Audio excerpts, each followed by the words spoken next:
అనగనగా ఒక పెద్ద అడవి. అడవిలో రాము అనే ఒక కోతి ఉండేది. సాధారణంగా కోతులు అంటే కుట్ర పని చేస్తుంటాయి, పండ్లు దొంగలిస్తాయి అని అందరూ అంటుంటారు. కానీ రాము మాత్రం చాలా ప్రత్యేకం. దానికి ఒకటే అలవాటు, ప్రాణం పోయినా అబద్ధం చెప్పదు, ఎవరిని మోసం చేయదు. ఒకరోజు అడవిలో అన్ని జంతువులు కలిసి ఒక మామిడి తోటలో పండ్లను పంచుకోవాలని నిర్ణయించుకున్నాయి. ఆ తోటలో ఒకే ఒక బంగారు మామిడి పండు ఉంది. అది చాలా రుచిగా అమూల్యంగా ఉంటుంది. అందరూ దానికోసం ఆశపడ్డారు. కానీ తీరా చూసేసరికి ఆ పండు కనిపించకుండా పోయింది. అందరూ ఒకరినొకరు అనుమానించుకోవడం మొదలుపెట్టారు. అప్పుడు రాము అక్కడికి వచ్చింది. రాము చేతిలో ఆ పండు తొక్కలున్నాయి. మిగిలిన జంతువులు, రాము నువ్వే ఆ పండు తిన్నావా అని అడిగాయి.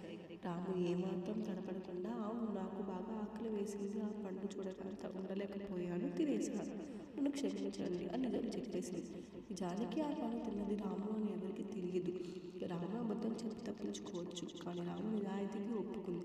రాము నిజం చెప్పినందుకు మొదట కొన్ని జంతువులు కోప్పడినా ఆ తర్వాత దాని నిజాయితీని మెచ్చుకున్నాయి. రాము తప్పు చేసినా కప్పిపుచ్చుకోకుండా చెప్పింది. ఇలాంటి స్నేహితులు ఉంటే మనకు ఎప్పుడు మోసం జరగదు అని అడవిలోని సింహం, ఏనుగు, జింక అన్ని రాముకి ప్రాణ స్నేహితులైపోయాయి. డబ్బు, అధికారం లేకపోయినా కేవలం నిజాయితీ వల్ల రాము అడవి మొత్తాన్ని ఆత్మీయున్నాడు. అందుకే అంటారు, పెద్ద పెద్ద ఆస్తుల కంటే మనం సంపాదించుకున్న నమ్మకం అనే ఆస్తి చాలా గొప్పది అని.